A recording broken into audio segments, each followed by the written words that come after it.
livro das Lamentações do profeta Jeremias, capítulo 3.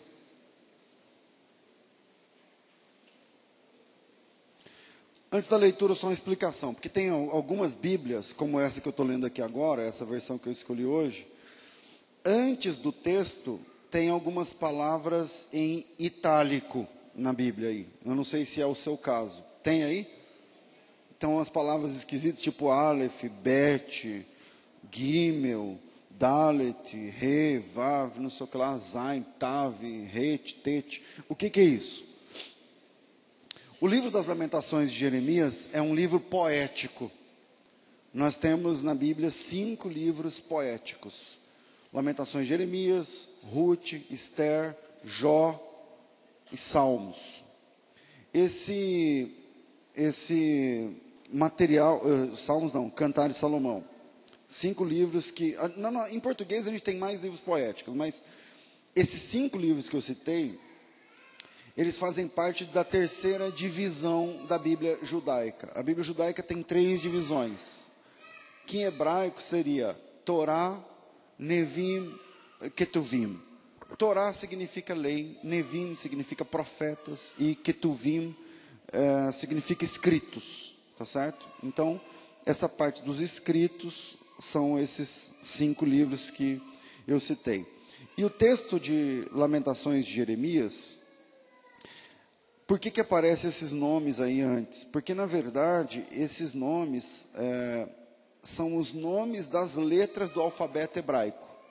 Então, o alfabeto hebraico tem 22 letras, 22 consoantes, e a primeira é Aleph, depois é Beit, depois é Aleph, Beit, Gimel, Dalet, Re, Vav, Zain, Het, Tet e tal. E aí, até chegar na 22ª, começa com Aleph e termina com Tav. Em hebraico, não é meio de A a Z, é de A a T, né? de alguma coisa assim. E aí, o livro de Lamentações é um trabalho primoroso, porque o livro de Lamentações, cada capítulo tem 22 versículos. Então, por exemplo, capítulo 1, 22 versículos, capítulo 2, 22 versículos, capítulo 3 tem 66, porque é 22 vezes 3. O capítulo 4 tem 22, o capítulo 5 tem 22, são baseados no alfabeto, no Aleph Beit, tá certo? Então, quando você lê, por exemplo, eu vou ler o capítulo 3, né? Então, começa lá, se na sua Bíblia aparece lá, Aleph, significa que a palavra que está começando a letra, o versículo, começa com a letra Aleph. O versículo 2 começa com a letra Beit. O versículo 3 começa com a letra Gimel. Aleph, Beit, Gimel. Tá certo. E aí vai. Tá certo? Então, a dinâmica do livro de Lamentações é uma dinâmica assim, é um livro poético, trabalhoso, extremamente bem elaborado, tá certo? Por conta das rimas, que em português não faz sentido, porque traduziu e perde o sentido da rima, mas que se mantém essa ideia de que cada capítulo tem 22 versículos, com exceção do capítulo 3, que tem 22 versículos vezes 3. Estão me fazendo entender? E é interessante que no capítulo 3, que é a nossa leitura, a gente não vai ler todo ele, mas a gente vai ler alguns versículos. Mas ele não vai de Aleph a Tav 3 vezes. Ele é assim. Os primeiros 3 versículos é com Aleph. Os próximos 3 versículos é com Beit. Os próximos 3 versículos com Gimel. Os próximos 3 com Dalet. Os próximos 3 com Vav. E aí vai. Então, é um trabalho assim, muito interessante por conta da forma como o livro de Lamentações está disposto.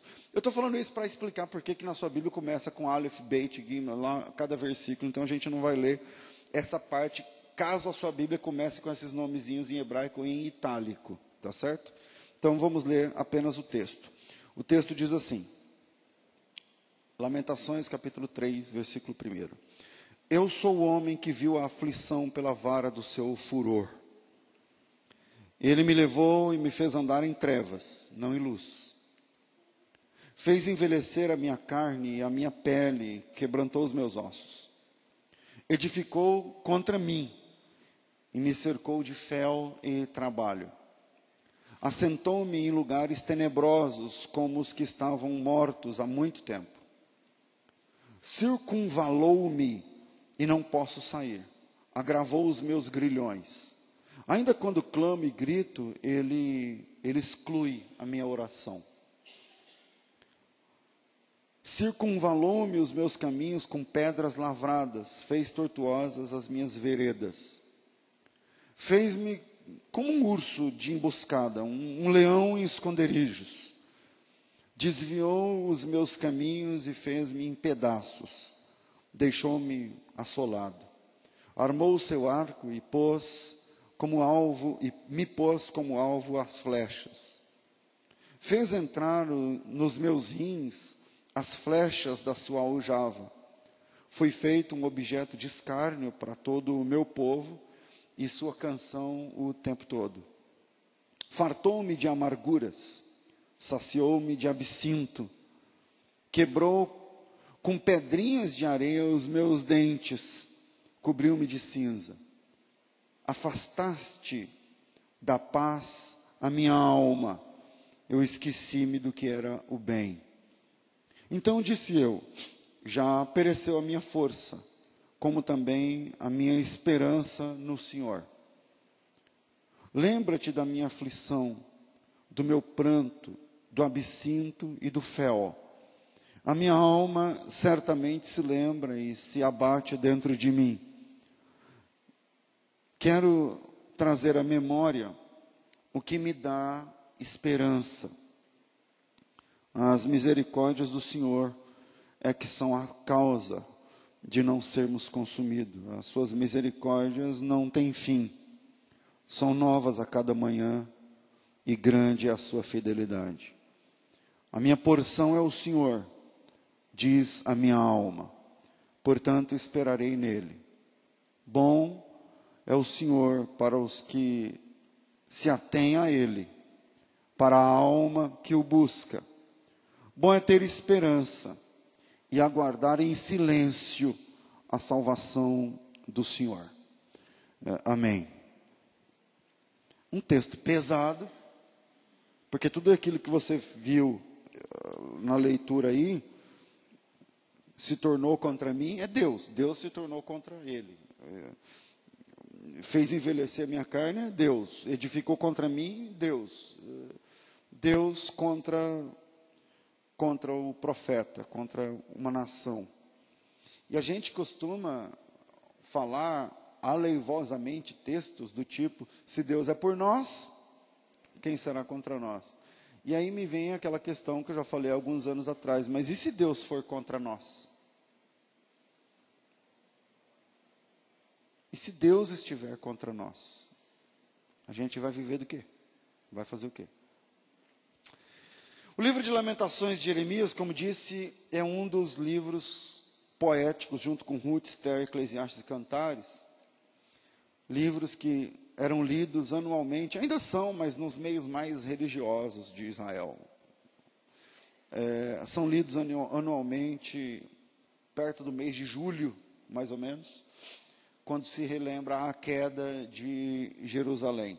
E a história de Jerusalém, eu não quero aqui gastar muito tempo, mas a história de Jerusalém é uma história muito interessante, porque quando os hebreus tomaram Canaã, Jerusalém é só mais uma cidade. Jerusalém é mais uma cidade. Mas no reinado de Davi, Jerusalém se torna a capital, porque o Davi, ele fez o que o Juscelino Kubitschek fez aqui no Brasil. Quer dizer, o Juscelino Kubitschek fez o que o Davi fez, né? Porque ele veio depois. Porque ele tira a capital de um lugar e coloca no centro da nação. Brasília é meio que no centro do Brasil, né? E o Davi faz isso primeiro. Ele coloca a capital no centro de Israel, no reino de Judá, e Jerusalém se torna a capital no reinado de Davi. No reinado de Salomão, Jerusalém ganha o templo de Salomão e se torna a capital mais comentada do mundo, porque em pouco tempo o templo se torna uma das 7 maravilhas do mundo de então, e um centro de visitação, de turismo, de religiosidade, de espiritualidade, tal, tudo se fazia convergir na cidade de Jerusalém. Mas toda essa glória não podia ser trocada e nem Deus podia ser traído. Esse era o trato. Deus, lá atrás, quando o povo estava no Egito, Deus disse assim: vocês vão entrar numa terra boa, cheia de possibilidades, uma terra onde existe a possibilidade de se cultivar, de se ter de leite a mel, e vocês vão entrar nessa terra, eu vou dar essa terra a vocês. Mas quando vocês entrarem nessa terra, não é para vocês irem ciscando a terra atrás de ouro, é para confiar em mim, dizia o Senhor. E não é para vocês se atirarem aos pés de deuses cananeus. Eu sou o Deus de vocês e a gente vai lidar com isso. Vocês vão ter ofertas de deuses mais em conta. Ofertas de deuses cujo serviço é mais barato. Onde você não precisa dar 10%, onde você não precisa guardar um dia na semana, onde você não precisa ser circuncidado, onde você não... Enfim, vocês receberão essas ofertas, mas é para vocês ficarem focados em mim. Esse era o trato, esse era o pacto, esse era o combinado, que toda essa glória que Deus estava dando para Israel não podia ser trocada, e nem Deus podia ser traído.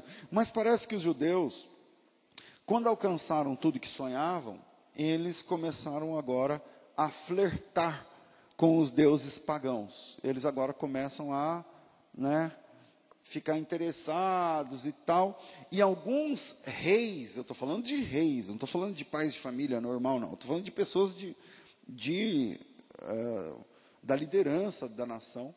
Alguns reis, eles flertaram tanto com deuses pagãos que construíram bosques em homenagem, em honra a deuses pagãos, e imagens de escultura foram trazidas e contrabandeadas oficialmente, quer dizer, com a assinatura do rei, para serem colocadas como adereços dentro do templo. Então, o templo que é para Deus, agora tem dentro dele imagens de escultura.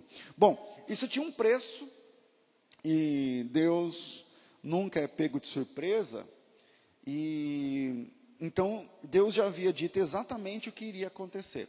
Por exemplo, mais de 1000 anos antes dessa história, de que o povo entrar na Terra Prometida, antes do povo entrar na Terra Prometida, eu estou falando. Mas, então, mais de 1000 anos antes da casa cair mesmo, Deus já tinha falado lá em Deuteronômio. Lembra de Deuteronômio 28, as bênçãos e as maldições? Alguns lembram, outros não, mas é ali onde Deus falou para Moisés: quando você entrar na Terra Prometida, aqui estão as bênçãos e aqui estão as maldições. As bênçãos para quem obedece, as maldições para quem desobedece. E o texto de Deuteronômio 28, veja aí, como Deus não pode ser pego de surpresa. Deuteronômio capítulo 28, versículo 36, diz assim, presta atenção. Eu vou ler o versículo de número 32. No capítulo 28, onde fala os castigos a partir da desobediência, diz assim, Deuteronômio 28, 32. Veja essa leitura, eu vou repetir. Está há mais de 1000 anos antes da queda da Babilônia, certo? Nem existe Babilônia nessa época. Não existe um lugar chamado Babilônia ainda. Existe a Caldeia, mas não a Babilônia. E aí, diz assim o texto, palavras do Senhor: teus filhos e tuas filhas serão chamadas, ou melhor, serão dadas a outro povo. Os teus olhos o verão, e após eles desfalecerão todo dia, porém não haverá poder na tua mão. O fruto da tua terra e todo o teu trabalho o comerá um povo que nunca conheceste. E tu serás oprimido e quebrantado todos os dias, e ficarás aterrado pelo que verás com os teus olhos.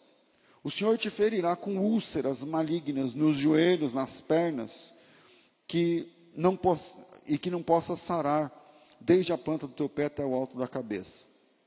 O Senhor levará a ti e a teu rei, que estiver exposto sobre ti, a uma gente que não conheceste, nem tu, nem teus pais, e ali servirás a outros deuses, feitos de madeira, feitos de pedra. e serás por pasmo, e por ditado, e por fábula entre todos os povos, a que o Senhor te levará. Então, eu estou mostrando um texto que, 1000 anos antes desse comportamento, Deus já está dizendo para eles, vocês vão errar, e quando vocês errarem, a casa vai cair, e quando a casa cair, vocês vão ser levados cativos para outra nação, e nessa outra nação vocês vão ser motivo de chacota lá o tempo todo. Isso vai acontecer. Aí, agora eu vou apresentar um outro texto, mais perto, um texto de 100 anos antes da queda de Jerusalém. Isaías capítulo 39. Abra a Bíblia, por favor. A gente está trabalhando em Lamentações, está um pouquinho atrás aí, você tem Isaías. Isaías capítulo 39, o texto diz assim, deixa eu ver se eu acho aqui.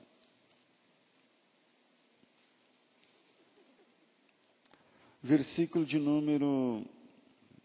Você lembra que o Isaías foi profetizar a morte do rei Ezequias? Aí o rei Ezequias orou, virou para a parede, e orou, e Deus deu não sei quanto, 15 anos, né? Deus deu 15 anos para ele, não sei o que lá. Lembram? Isso é o capítulo 38. No 39, o Ezequias acabou de ser curado, ele está recém-curado, certo? E aí o Ezequias recebe uma visita, veja, naquele tempo, enviou Merodach-Baladã, filho de Baladã, rei da Babilônia. A Babilônia agora existe, tem um rei, não é o Nabucodonosor, isso é 100 anos antes, tá certo? E esse rei da Babilônia envia cartas e um presente a Ezequias, porque tinha ouvido dizer que ele estava muito doente, que estava convalescido. Ezequias se alegrou, porque o Ezequias foi curado, né? Ezequias se alegrou com eles e mostrou a casa, o seu tesouro, a prata, o ouro, as especiarias, os melhores ungüentos, toda a sua casa de armas, tudo quanto se achava nos seus tesouros. Coisa nenhuma houve na sua casa, em todo o seu domínio, que Ezequias não lhe mostrava. Olha a besteira.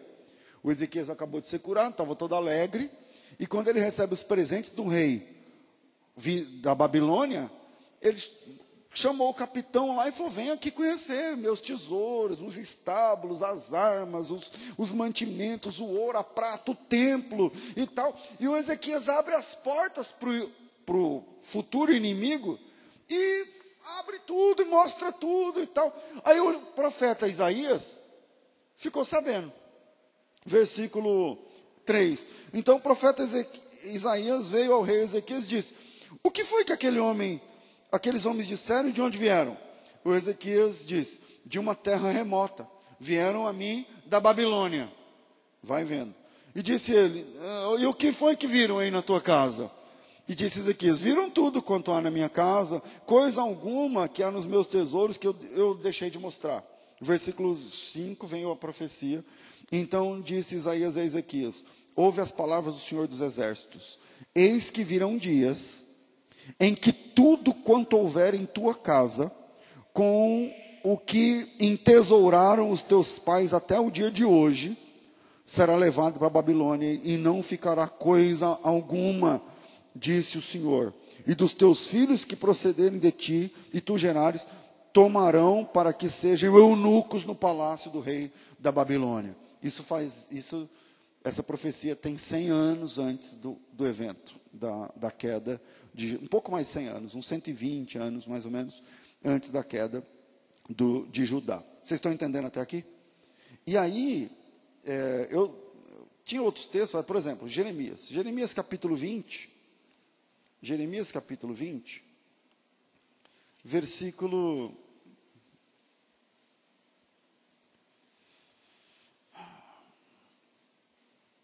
Deixa eu ver aqui.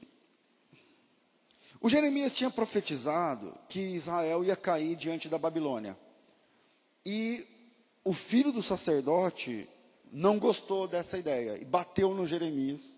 E prendeu o Jeremias num tronco, ali perto do templo. É o capítulo 20. E Passur, filho de Imer, o sacerdote que havia sido nomeado presidente da casa do Senhor, ouviu a Jeremias que profetizava estas coisas, e feriu Passur ao profeta Jeremias, e o prendeu num cepo que está à porta, posteriormente de Benjamim, a qual está na casa do Senhor. E sucedeu que no dia seguinte, ele ficou preso lá o dia todo, Passur tirou Jeremias desse cepo de madeira, e então disse-lhe Jeremias: o Senhor não chama mais o teu nome Passur, mas a palavra que é hebraica, Magor Missaviv. Talvez algumas versões está traduzida, a minha não está. Tem aí alguma que está traduzida? Como? Terror por todos os lados, é isso aí, é isso aí. Versículo 4. Porque assim diz o Senhor: eis que farei de ti um terror para ti mesmo e para todos os teus amigos, eles cairão à espada de teus inimigos, e os teus olhos o verão.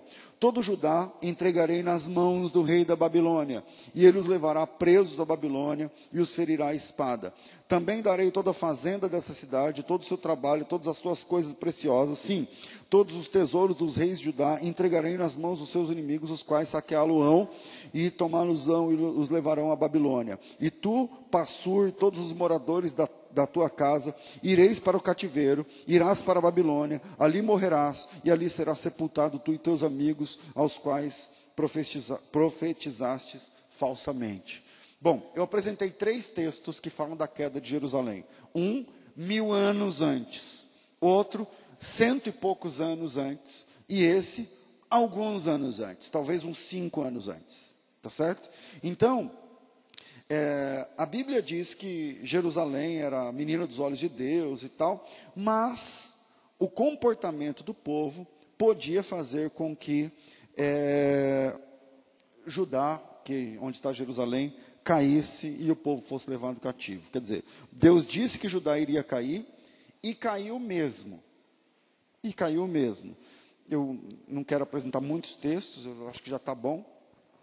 Mas da queda de Jerusalém, eu posso falar de 3 textos. Não precisa ler os textos, mas quem gosta de anotar. Segundo o livro dos Reis, capítulo 25, ali está a queda acontecendo, agora na íntegra. Jeremias, capítulo 52, é o último capítulo de Jeremias. A gente está trabalhando Lamentações, capítulo 3. Umas 4 páginas atrás, você vai ter Jeremias 52. E lá em Jeremias 52, mostra, por uma testemunha ocular que é Jeremias, como foi o dia de Jerusalém. Quando Nabucodonosor invadiu, as prisões, as mortes, o número de pessoas que foram levadas cativos, 4.600 pessoas, enfim, como é que aconteceu isso. E temos um texto em formato de romance, que é o Salmo 137, onde os cativos vencidos, no day after dessa perda, da queda, eles cantam uma lamentação, que é o Salmo 137, falando sobre como é que eles estavam vivendo na Babilônia, porque eles foram escoltados a pé até chegar na Babilônia, e lá em Babel eles cantam, né, Salmo 137, junto aos rios de Babilônia nos assentávamos e chorávamos, enquanto nos lembrávamos de Jerusalém, nas árvores que lá haviam penduramos nossas harpas, porque aqueles que nos levaram cativo nos incomodavam, nos pedindo para cantar, dizendo: canta aí uma das músicas do Senhor, e como nós entoaríamos a música do Senhor em terra estranha e tal. É o Salmos 137. Quer dizer, Deus disse que Judá ia cair, caiu mesmo, e a queda era 100% culpa da idolatria do povo, do pecado das pessoas, né? A culpa era das pessoas, culpa do comportamento das pessoas, e esse mesmo Deus que prometeu que ia cair, também prometeu que ia um dia restaurar essa situação. Eu quero deixar 3 pontos, já que o livro de Lamentações de Jeremias é um livro escrito, por exemplo, na Septuaginta, que é uma tradução do Antigo Testamento para o grego, uma tradução feita antes de Jesus. O próprio Jesus usava essa tradução. Na Septuaginta, antes do livro de Lamentações de Jeremias, está escrito assim: Jeremias ficou sentado, chorando, e lamentou sobre Jerusalém com esta lamentação. E aí começa o livro de Lamentações de Jeremias. Então, o que é o livro de Lamentações, para a gente entender? Depois que a casa caiu, depois que o povo foi levado cativo, inclusive o Jeremias foi levado cativo, está todo mundo na Babilônia. Na Babilônia, ele chora, lamenta, e o povo finalmente reconhece que estava errado, e aí o livro de Lamentações é esse texto triste, onde o livro que eu li, o texto que eu li, começa falando que o Senhor ficou contra mim, o Senhor me machucou, o Senhor me levou cativo, o Senhor não permitiu que isso acontecesse. Então, o que é o livro de Lamentações, pessoal? Aqui, em Lamentações, pecadores caídos reconhecem a queda. Pecadores caídos reconhecem, nós erramos e por isso a gente se lascou.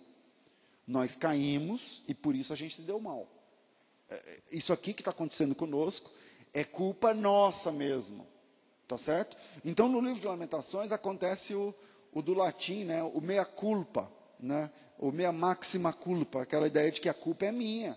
Não é, eu não estou no cativeiro por conta de outras, não, eu estou no cativeiro porque eu sou o culpado, tal. Então aqui, pecadores caídos reconhecem a queda e se lembram que há uma esperança de restauração. Eles estão caídos e na queda eles estão cativos, e no cativeiro eles estão presos, e na prisão eles param e falam assim, espera aí, o mesmo Deus que falou alguns anos atrás que a casa ia cair através de Jeremias, o mesmo Deus que falou 100 e tantos anos atrás que a casa ia cair através de Isaías, o mesmo Deus que falou 1000 e tantos anos antes que a casa ia cair através de Moisés, também prometeu que haveria uma restauração. E aí o livro de Lamentações é um misto de choro real, reconhecimento dos erros, mas também um canto de alegria. É um misto de dor consentida, de dor reconhecida, tipo, está doendo, mas a culpa é minha. É um misto dessa dor com o canto da esperança. Porque no capítulo 5, que é o último capítulo do texto de Lamentações, ele diz assim no versículo 19, Tu, Senhor, o cara está no cativeiro, ele diz assim, Tu, Senhor, permaneces para sempre, o teu trono é de geração em geração, por que te esquecerias de nós aqui para sempre, no cativeiro, no caso? Por que nos desampararias por todo esse tempo? Foram 70 anos. Converte-nos, Senhor, a Ti, e seremos realmente convertidos. Renova os nossos dias como eram antes.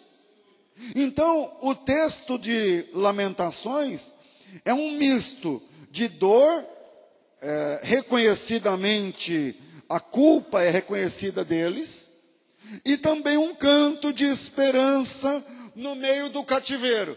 Pessoas que estão presas dizem assim, eu não estou preso injustamente. Eu não estou nessa porque eu caí inocente como um patinho, não. Eu estou nessa porque eu errei. Só que existe uma fresta de esperança na palavra de Deus para situações como a minha. E eu quero cantar, como diz o Jeremias no capítulo 3, versículo 21, depende da sua versão, ele diz o seguinte, e agora que eu estou aqui nessa situação, eu quero trazer à memória o que me traz esperança, porque tudo que Deus falou que ia acontecer, realmente aconteceu, mas tem coisas que Deus prometeu, e que eu estou apostando tudo na misericórdia de Deus, porque eu acredito que um dia eu possa ser restaurado. Diante dessa introdução, eu deixo 3 pontos para você pensar nesse texto. Em especial, para você que está ouvindo esse sermão, e que como os cativos do texto, também de alguma forma estão presos. Você não está preso com algemas aqui agora, mas você está cativo por alguma situação, se essa situação é para você, esse sermão. Eu deixo 3 pontos. Primeiro, a verdadeira conversão começa com o verdadeiro arrependimento. A verdadeira conversão começa com o verdadeiro arrependimento.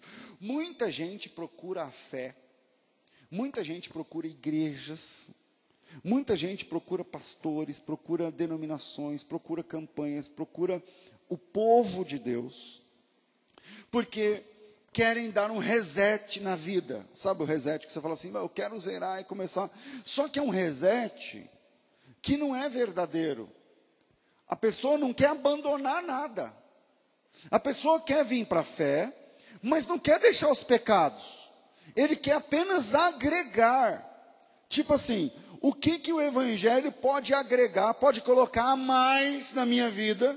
Quer dizer, eu vou continuar fazendo o que eu faço, visitando onde eu visito, falando o que eu falo, bebendo o que eu bebo, fumando o que eu fumo, usando o que eu uso, frequentando o que eu frequento. Eu quero ser o mesmo cara, porém, eu estou precisando de algo de paz na minha alma.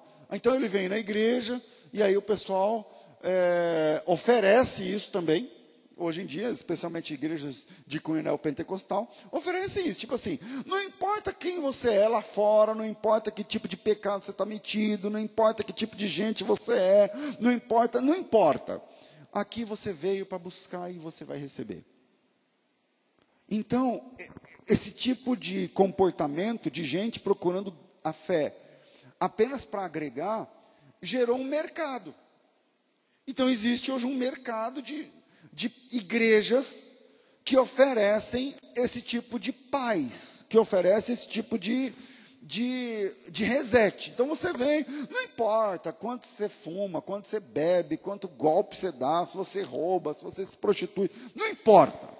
O que importa é que Deus, Ele está aqui para te passar a mão na sua cabeça, e você vai sair daqui melhor e tal. Bom, eles querem algo novo, mas tipo daqui para frente. Eu não quero consertar nada para trás. Eu não quero consertar nada do que ficou para trás. E por que isso tem a ver com o texto do cativeiro? Porque no cativeiro, depois que a casa caiu, eles pararam e falaram o seguinte: puxa, eu estou nessa situação por causa do meu pecado. Não é por conta do governo, do PT, do PSDB. Não. Eu estou nessa situação por conta do meu pecado, por conta da minha inclinação.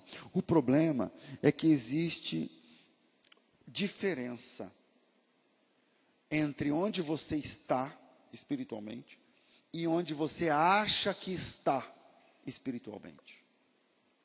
Tem muita gente que vem para Deus, vem para a fé, e acha que está num lugar espiritualmente, mas não está. Está lá no cativeiro. Mas na cabeça dele, não, pastor, mas eu não sou escravo da droga. Não, eu não sou escravo disso. Eu não sou escravo da pornografia. Não, eu não sou. É de vez em quando. Não, eu não sou. Eu não tenho um amante, mas é de vez em quando. Você faz uma graça aqui, ali. Quer dizer, existe diferença entre o lugar que a pessoa está e o lugar onde ela pensa que está. E Israel viveu assim, até o dia que a casa caiu. Esse era o problema de Israel. Eles não achavam que era nada grave aquilo que Jeremias falava. O Jeremias chegava dizendo: gente, é Deus que você precisa honrar, você precisa glorificar a Deus, abandona o pecado, abandona isso, abandona aquilo, larga os ídolos, larga isso, larga aquilo. E o pessoal ficava olhando para Jeremias e falando: não, você está exagerando, não é assim também. Tudo bem, a gente vai lá no sábado, a gente guarda o sábado, a gente dá o dízimo, a gente... mas também, você vai... Poxa vida, isso aqui é só um jogo, isso aqui é só uma brincadeira, isso aqui é só um fim de semana com os amigos, isso aqui é só uma saída à noite, isso aqui é só... ninguém está sabendo, é só entre eu e ele, é só entre eu e ela, é só esse por baixo do pano, é só... Pô, Jeremias, Deus está sendo invasivo demais. Então... existe esse lance na fé hoje em dia, onde você acha que Deus é muito invasivo, invade muito, que Deus exige muito, que Deus é chato demais, que Deus é careta demais, mas só está eu e ela é minha namorada, eu a amo e não sei o quê, então vamos. Enfim, a verdadeira conversão começa quando você entende quem Deus é, quem você é e onde você está espiritualmente. Quem Deus é? Deus é santo, santo, santo. Quem eu sou? Eu sou pecador, pecador, pecador. Onde eu estou? Eu estou no pecado. Eu estou caído no meio do pecado. Quando você entende isso, que Deus é santo, santo, santo, que você é 3 vezes pecador, e que você habita no meio de um povo de impuros lábios, e que você mesmo tem impuros lábios, aí você tem uma chance. Aí você tem uma chance. Porque hoje, as pessoas, elas querem somente agregar. Eu venho do jeito que eu estou, quero continuar do jeito que eu sou, mas quero agregar, quero ser do louvor, quero, né, na hora do levanto, pastor, eu me sinto tão bem quando eu venho na igreja. Mas a igreja não existe para você se sentir bem. Se você está em pecado, e está ouvindo essa palavra, e dependendo desse culto você se sente bem, você não entendeu nada. Você não entendeu nada. Porque se você está em pecado e está ouvindo o evangelho, você tem que se sentir mal. Você precisa se sentir mal. Ter nojo de você mesmo. Ter medo de encontrar-se com Deus. Sentir mal. A pregação verdadeira do evangelho, ela faz com que os pecadores primeiro se sintam mal. Ou não foi assim que você se converteu? Não é assim que a gente se converte? Você se converteu, eu me converti, porque quando eu fui exposto à pregação do evangelho, eu falei, nossa, eu estou longe demais, não tem nada, a minha vida que eu levo não tem nada a ver com isso aí que eles estão falando. Eu tenho que fazer alguma coisa. Então, primeiro, a verdadeira conversão começa com o verdadeiro arrependimento. Israel não reconhecia o seu pecado, então a casa teve que cair, para que a ficha pudesse cair. Está entendendo? Para que a ficha caísse, a casa teve que cair. Tem casos assim hoje, que Deus está falando, cara, sua família vai acabar. Irmã, seu marido vai embora. Fulano, a casa vai cair. Fulano, vai... Mas a pessoa não cai a ficha. Então, quando não cai a ficha, cai a casa. Cai a casa. Israel foi assim. A ficha não caiu, então a casa caiu. Aí depois que a casa caiu, no cativeiro, eles falam assim, puxa vida, então era isso que Deus estava me alertando e eu não estava dando atenção. Segundo,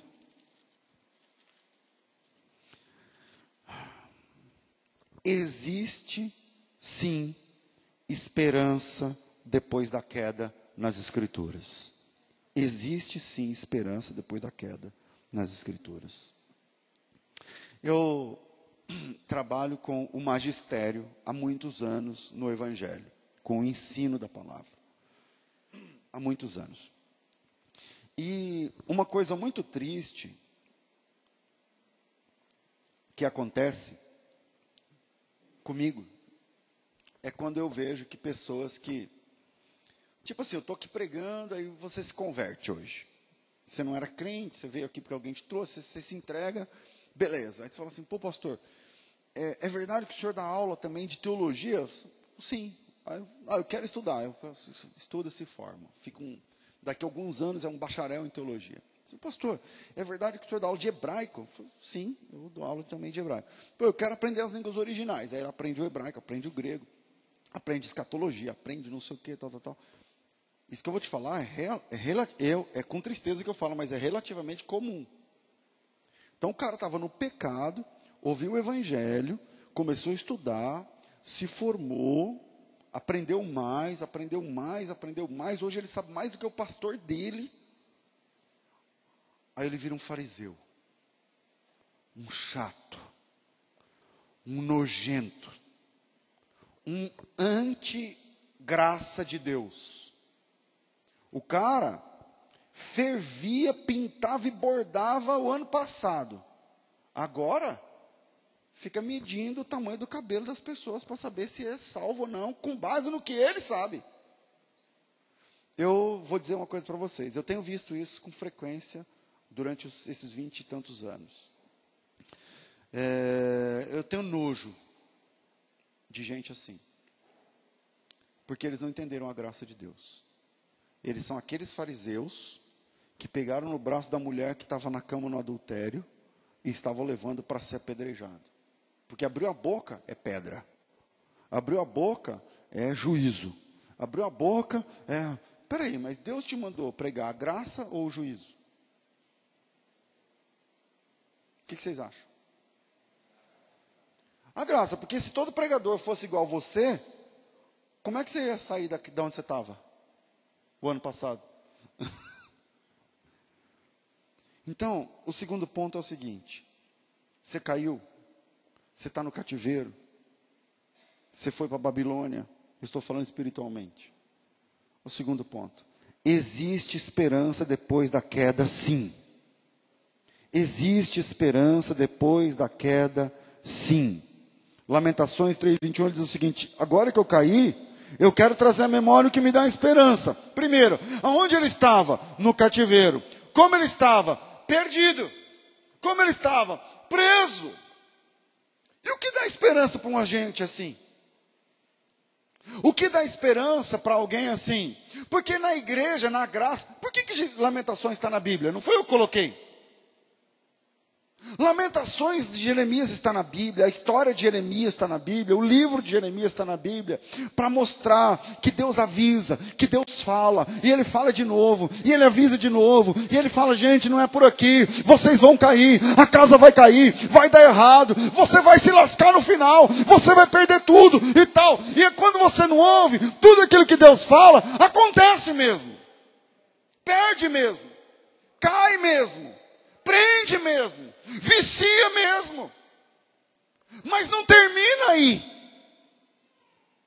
Mesmo depois de caído, mesmo depois de prostrado, mesmo depois de vendido, mesmo depois de ser cativo, mesmo depois de se tornar escravo, existe esperança sim de se levantar do cativeiro. Essa é a pregação da graça. Existe esperança.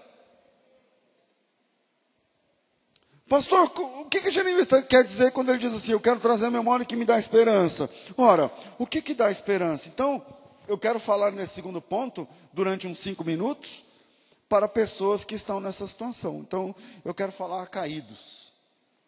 Eu quero falar hoje com vencidos, vencidas.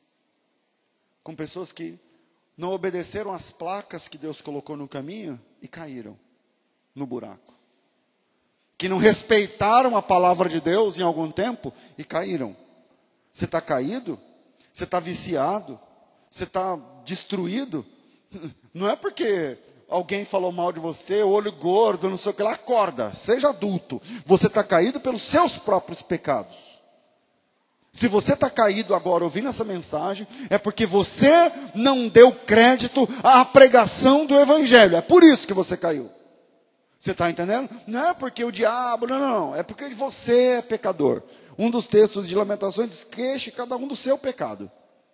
De que se queixa o homem vivente? Cada um tem que se queixar do seu pecado. Essa é a realidade. Você está entendendo?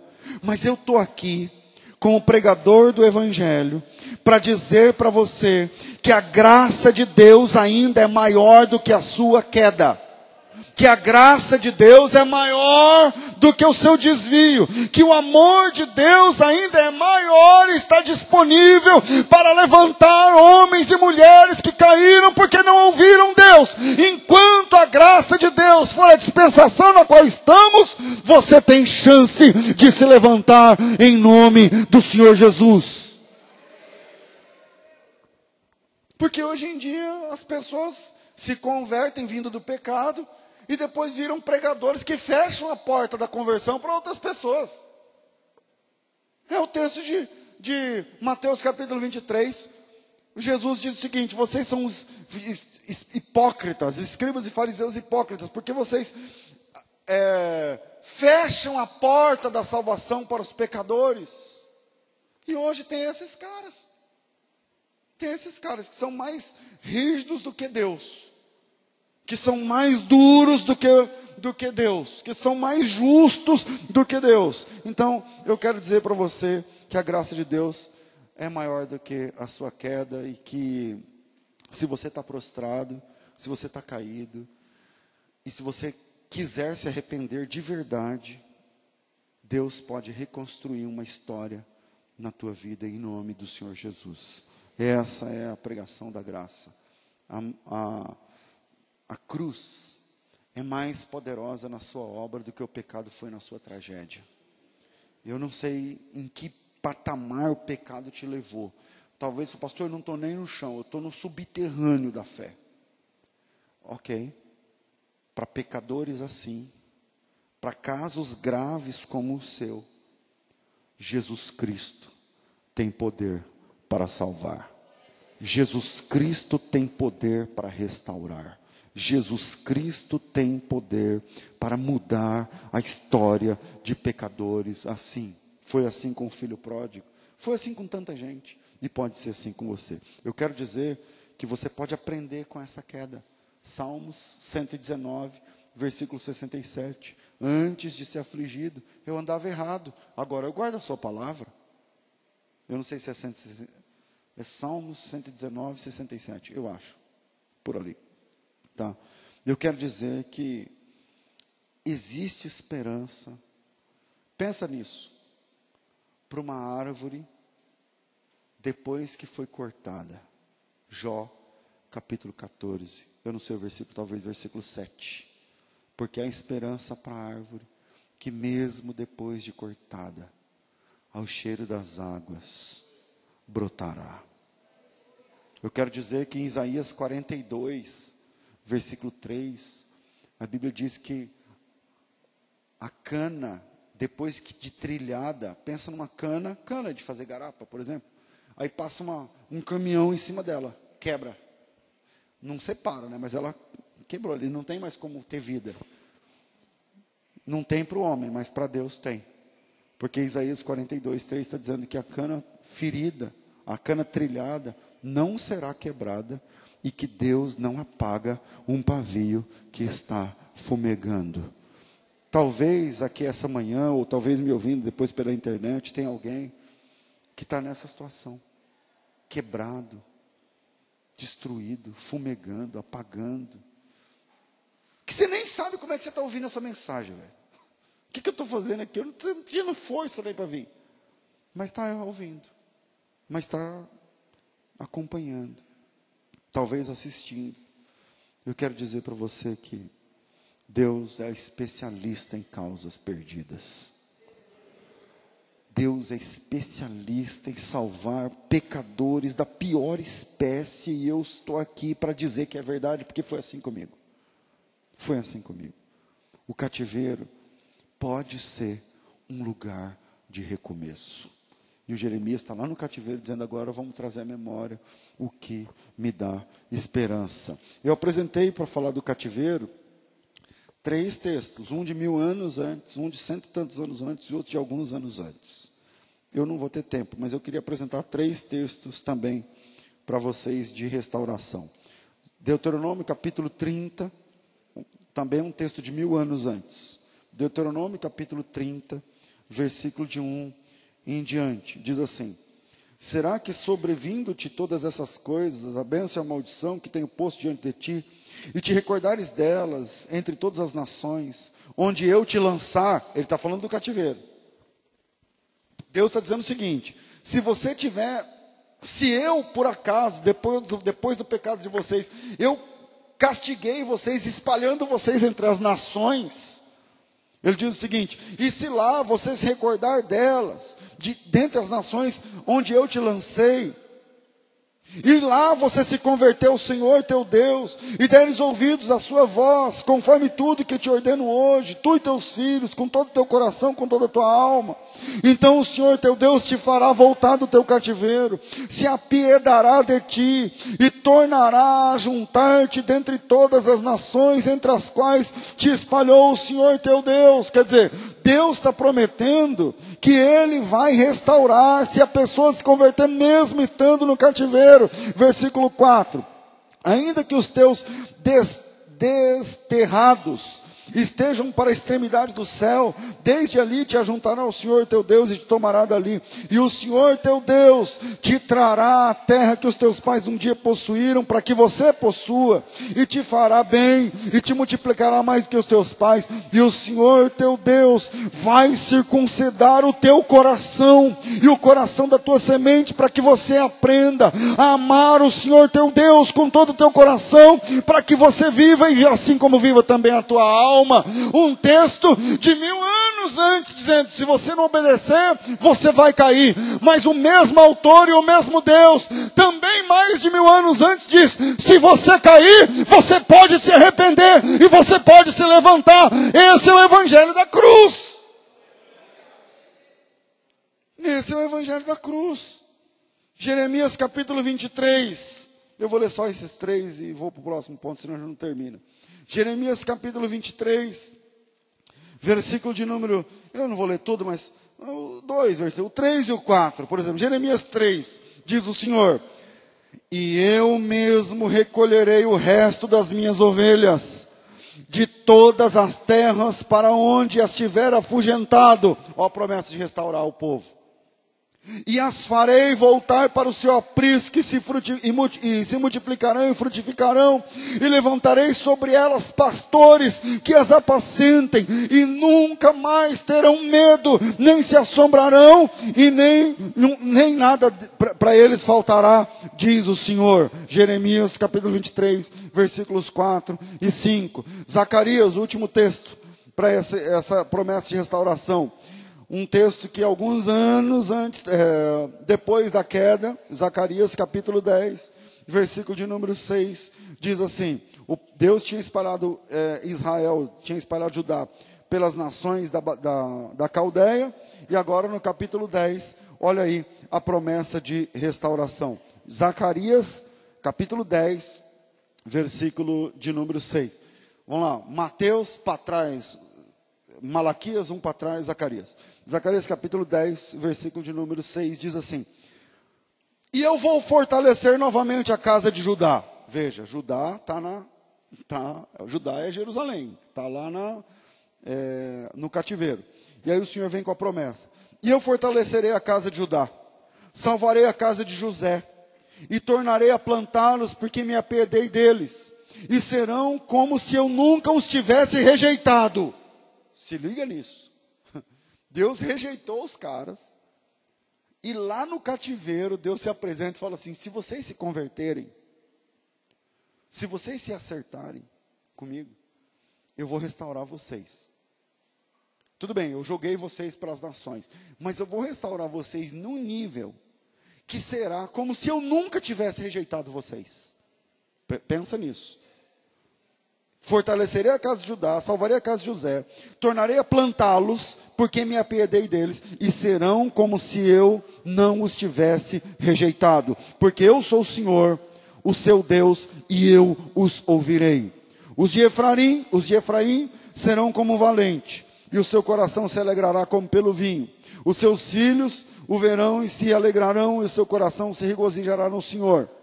E eu lhes assobiarei e os ajuntarei, porque os tenho remido, e multiplicar-se-ão, porque se tinham multiplicado. Me lembrei de um dia que eu falei sobre esse texto aqui, faz muito tempo. Pastor, como Deus vai fazer isso? Porque, por exemplo, Deus pegou Judá, lá, que é tipo a região toda, e espalhou pelas nações da Caldeia. Como é que ele vai juntar todo mundo de novo lá? E ele diz assim: vai ajuntar, e vai ser como se eu não tivesse rejeitado vocês. Aí você fala: como que pode acontecer isso? Aí Deus diz assim: eu tenho um plano. Aí, qual que é o plano? E Deus diz para eles assim: eu vou assobiar. Versículo 8. Eu assobiarei, e vocês vão vir. Aí você fala assim: pastor, como isso? Então, existe um negócio muito mais forte do que esse sermão que eu preparei, e o meu desejo de pregar o Evangelho, que reina enquanto eu estou falando a palavra do Senhor aqui agora. Tem muita coisa acontecendo quando o evangelho está sendo exposto. Agora, aqui tem muita coisa acontecendo. Pessoas cujos corações eu não conheço, cujas histórias eu não sei, estão sendo expostas ao evangelho, e estão conseguindo colocar a história deles dentro dessa história, e falar assim, puxa, isso aqui, essa parte aí é para mim. Isso não tem nada a ver comigo. Isso é Deus que faz. Tá certo? E Deus, Ele está dizendo o seguinte, pensa em pegar essa igreja aqui, todo mundo, vocês aqui, centenas de pessoas, e falar assim, eu espalhei cada um para uma cidade, tal. E 70 anos depois, Deus fala assim, eu vou trazer vocês de volta, vou replantar vocês, e vai ser como se eu nunca tivesse tirado vocês daqui. Aí o pessoal fala assim, como? Aí Deus fala assim, então, eu vou assobiar,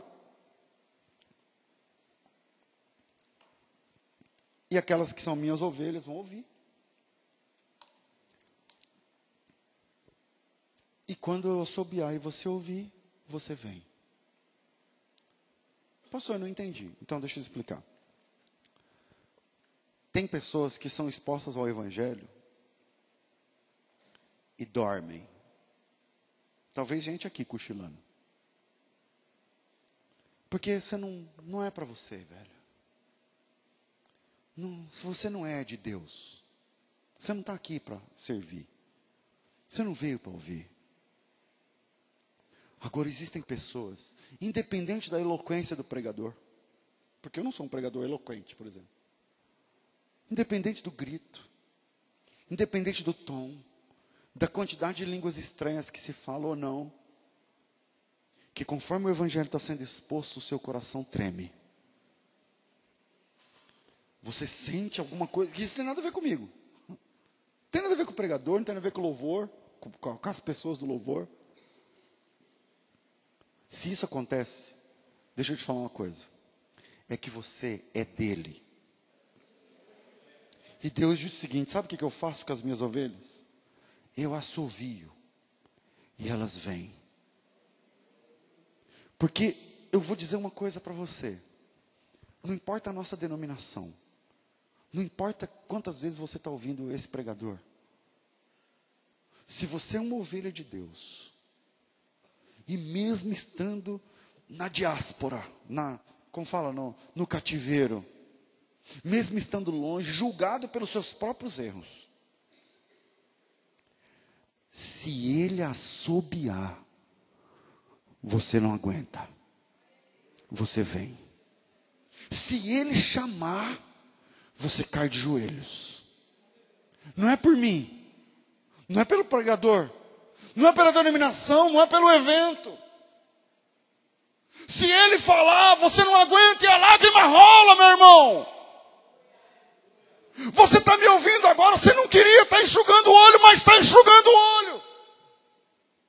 Deus diz o seguinte, você está longe por conta do seu pecado, mas eu vou assobiar e vou trazer você de volta para o aprisco. E se eu assobiar, você vem. Aleluia. Não tem novela, não tem cocaína, não tem cigarro, não tem mulher, não tem homem, não tem amante, não tem dinheiro que segure uma ovelha quando ouve a voz do seu pastor chamando para o aprisco. Não tem. Não tem. O cativeiro quer você lá preso. A Babilônia quer você lá presa. O diabo quer você lá preso, prostrado. Mas se Deus assobiar essa manhã, mas se Deus chamar essa manhã, eu duvido que se o seu joelho não dobra aqui, e se as suas lágrimas não pingam aqui, e se a sua boca não confessa aqui que só Jesus Cristo é o Senhor, eu duvido. Você pode ter 2 metros de altura, você pode ter coração duro. Deus disse, eu vou assoviar, e aquelas que são minhas vão vir. Eu vou chamar, e aqueles que mesmo que preso, mesmo longe, mesmo viciado, você vem. Eu quero dizer que no segundo ponto desse sermão, existe esperança depois da queda, sim. Terceiro, e a gente termina. Deus é capaz de refazer processos impossíveis. Deus é capaz de refazer processos impossíveis. Quando você lê na Bíblia que o machado flutuou, isso é impossível. E para Deus fazer isso, Ele quebrou regras. Quebrou a lei da gravidade, por exemplo. Quando você vê na Bíblia que um homem ressuscitou de entre os mortos, isto é impossível. Deus quebrou ali regras. Porque o próprio Deus disse, o homem está destinado a morrer uma vez, vindo depois disso o juízo. Quando ele ressuscita, esse homem está sendo uma exceção à regra. Porque o Lázaro morreu 2 vezes. Quando você lê na Bíblia, o mar se abrindo, isso é impossível. Eu podia ficar falando aqui 1 hora de coisas impossíveis que a Bíblia fala que aconteceu. Ainda bem que o nosso Deus é o Deus do... Ele é o Deus do impossível. Ele é o Deus do impossível.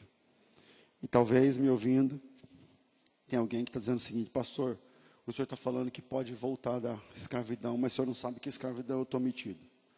Você não sabe o tamanho da encrenca que eu estou hoje. E eu digo para você, ainda bem que eu não sei. Graças a Deus que eu não sei. Melhor para mim. Mas você também não sabe o tamanho do Deus da graça que eu estou pregando.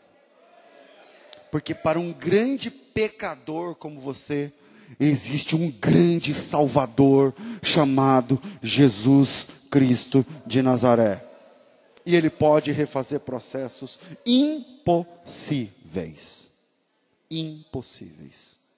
Se eu pegasse o microfone e colocasse aqui do lado e falasse assim, vem aqui o pessoal que tem 1 metro, né, porque dessa altura aí, vem aqui alguém e começa a contar coisas impossíveis que Deus fez.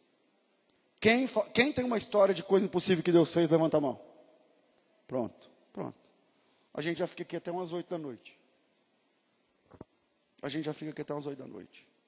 Glorificando a Deus por coisas impossíveis que Ele fez. Então, o terceiro ponto, eu não vou gastar tempo.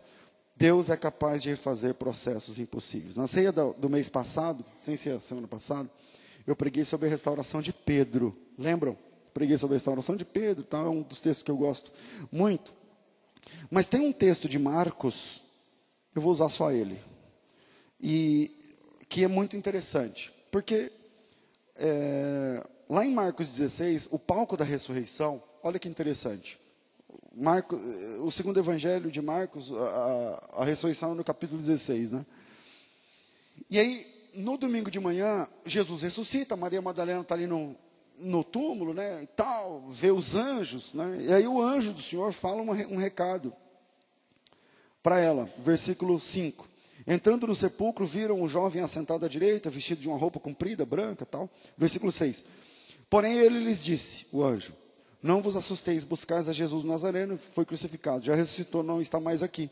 Eis o lugar onde o puseram. Versículo 7, se liga. Agora ide e digam aos discípulos e a Pedro que vai adiante de vós para a Galileia. A pergunta é, Pedro não era discípulo? Sim ou não? Ora, por que ele diz, diga aos discípulos e a Pedro que vai adiante deles para a Galileia? Quando Pedro já fazia parte da primeira turma. Diga aos discípulos, o Pedro já está incluso, não é? Vai e diga aos discípulos que Jesus vai adiante deles para a Galileia. Não, ele diz o seguinte, vá, diga aos discípulos e ao Pedro que vai adiante deles para a Galileia. Por que eu ia a Pedro? Esse texto tem uma explicação interessante.